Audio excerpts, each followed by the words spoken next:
তো আজকে নিয়ে চলে এসেছি শীতকালের একটি খুবই স্পেশাল আর জনপ্রিয় রেসিপি, যেটা শীতকালে সবাই খেয়ে থাকে।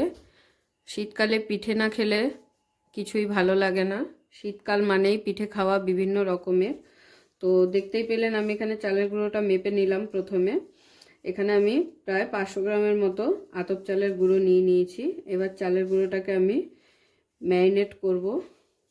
কোনো ডো তৈরি হবে না, কিন্তু এটা হবে ভাপা পিঠার রেসিপি।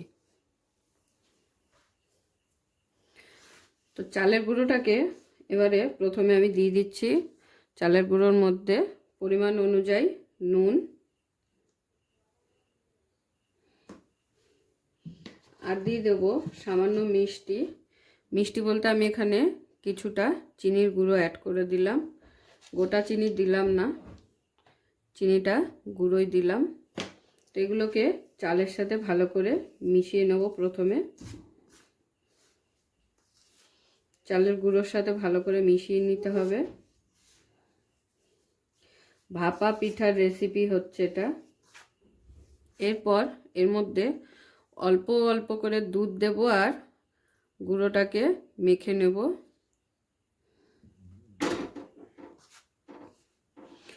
গুঁড়োটাকে কিন্তু পুরো মেখে ডো তৈরি করব না, গুঁড়োটা ঝরঝরাই থাকবে, কিন্তু একটু ভেজা ভেজা থাকবে। আপনারা চাইলে এইটা জল দিয়েও মেখে নিতে পারেন, আমি এখানে দুধ দিয়ে মেখে করে দেখাচ্ছি। তো দেখুন চালের গুঁড়োটা কিন্তু আমি পুরো মেখে নিয়েছি। দেখে আশা করি বুঝতেই পারছেন চালের গুঁড়োটা ঠিক কিরম প্রসেসে মাখতে হবে। এবার আমি একটু হাতের দেখিয়ে দিই নিয়ে। এই দেখুন, নিয়ে এরকম মুঠো করলে কিন্তু দলা পেকে যাচ্ছে। তো এই প্রসেসে মাখতে হবে, পুরো ডো তৈরি করা যাবে না, এরকম ঝরঝরেই রাখতে হবে, সেইভাবেই মাখতে হবে।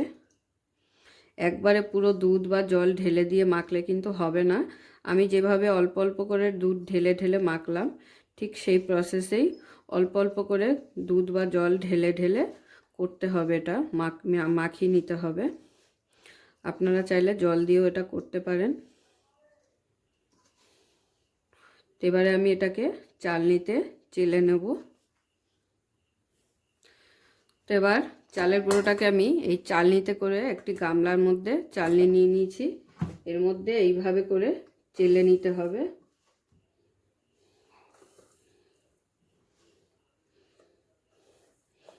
এইভাবে ঠিক হাত দিয়ে ডলে ডলে এটাকে। তো দেখুন দুধ দিয়ে মাখিয়ে নেওয়ার পরে ঝরঝরে করে মাখিয়ে নিয়েছি, তারপরে ছেঁকনিতে করে ছাঁকলে কিন্তু এরকম সুন্দর আরও ঝরঝরে হয়ে যাচ্ছে। তো এইভাবে ছাঁকনিতে করে পুরো চালের গুঁড়োটাকে ঝরিয়ে নিতে হবে। তো দেখুন সব চালের গুঁড়োকে আমি এইভাবে চালনিতে করে চেলে একদম ঝরঝরে বানিয়ে দিয়েছি।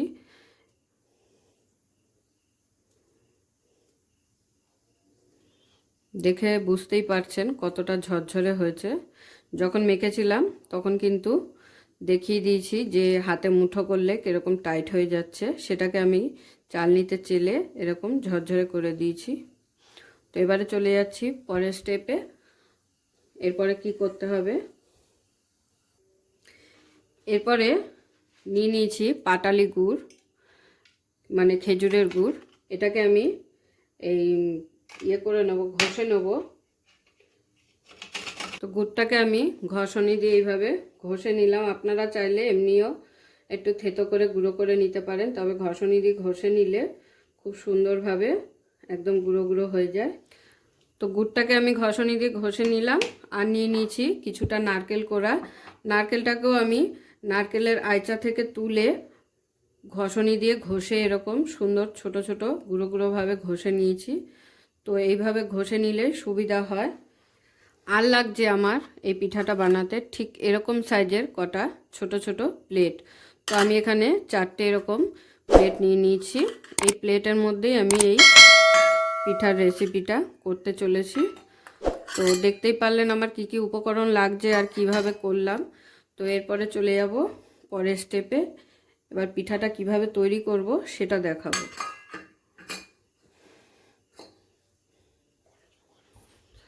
তো আমি শুরু করছি এবারে পিঠাটা রেডি করা।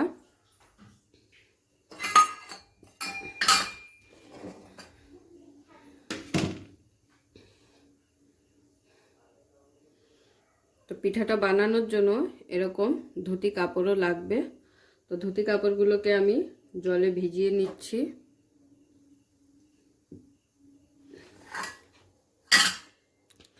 তো প্রথমে কি করব, এই প্লেটটার মধ্যে কিছুটা চালের গুঁড়ো নেব।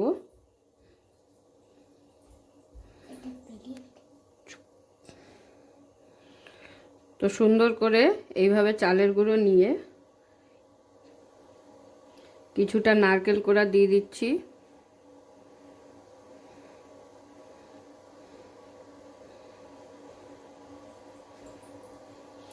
আর দিয়ে দেবো কিছুটা গুড়।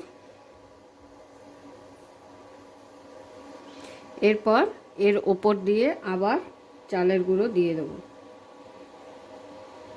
চালের গুঁড়ো দিয়ে হাত দিয়ে হালকা করে একটু চেপে দিলাম।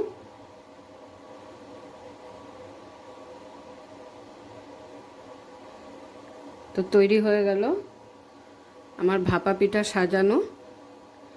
এরপরে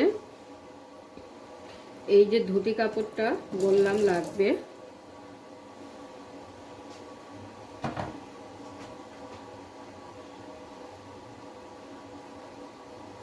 ধুতি কাপড়টাকে একটু ভিজিয়ে নিতে হবে। ভিজিয়ে নেওয়ার পরে ধুতি কাপড়ের ঠিক মাঝখানটায় এরকমভাবে দিয়ে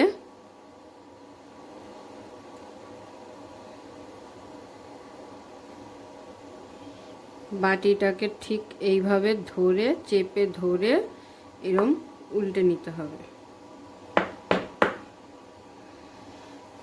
তো এরপরে আমি এটা সরাসরি হাঁড়িতে বসাবো। তো যতক্ষণে আমি ওগুলো রেডি করছিলাম, এদিকে আমি হাঁড়িতে অর্ধেক হাঁড়ির জল দিয়ে বসিয়ে দিয়েছি জলটা ফোটার জন্য। তো হাঁড়ির উপরে দিয়ে দিচ্ছি ছাঁকনি।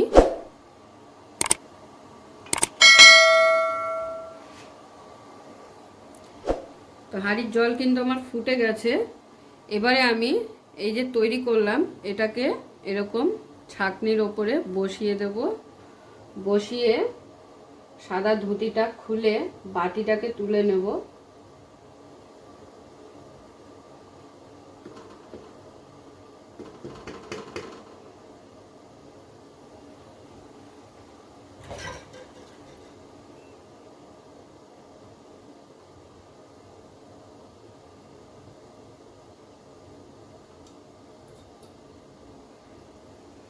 তো দেখুন বাটিটা কিন্তু আমি তুলে নিলাম।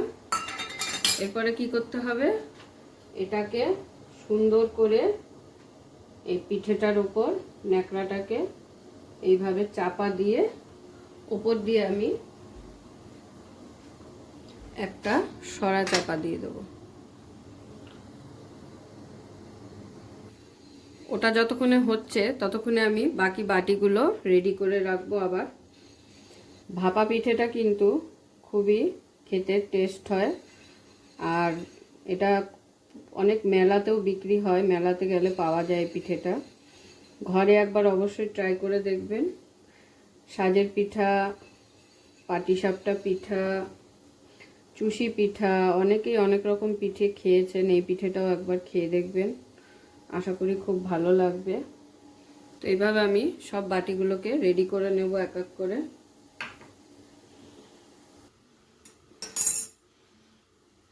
তো প্রায় 10 মিনিট হয়ে গেছে। আমি এবার ঢাকাটা খুলে দেখে নেব পিঠাটা কীরকম সেট হয়েছে।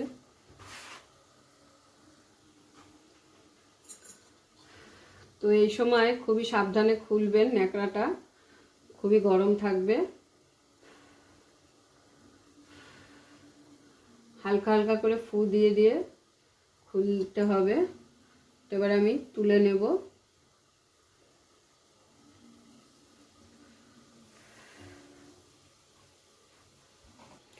তো ন্যাকড়াটা ধরে তুলে নিয়েছি।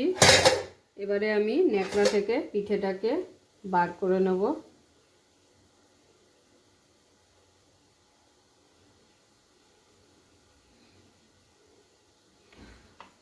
তো দেখুন কত সুন্দর হয়েছে দেখতে।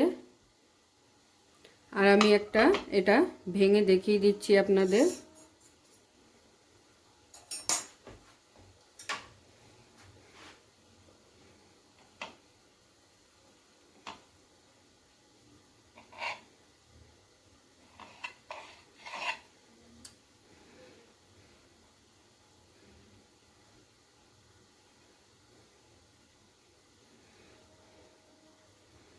আশা করি দেখে বুঝতেই পারছেন যে খেতে কতটা লোভনীয় হবে এটা। তো অবশ্যই একবার ট্রাই করবেন এইভাবে। ভাপা পিঠে বানানো কিন্তু খুবই সহজ, খুবই অল্প উপকরণে হয়ে যায় এটা। নারকেলের কোনো পুর তৈরি করতে হয় না, নারকেলটা একটু কুড়িয়ে নিলেই হয়ে যায়। আর গুড় এরকম ঘষেও নিতে পারেন, বা এরকম হাত দিয়ে গুঁড়ো করে বা একটু থেতো করে গুঁড়ো গুঁড়ো করে নিতে পারেন। যেভাবে আপনাদের সুবিধা সেইভাবে করে নিতে হবে। তো দেখতেই পেলেন আমি কত সহজেই এটা করে ফেললাম ঘরেই, একদম সামান্য উপকরণ দিয়ে। তো এরপরে আমি পরেরগুলো একইভাবে তৈরি করে নেব। তো আমি এখানে 4টে বাটি রেডি করে ফেলেছি। এক এক করে এগুলো এবার আমি সব দিয়ে দেব। একবারে কিন্তু করা যাবে না, একটা একটা করেই এইভাবে করতে হবে।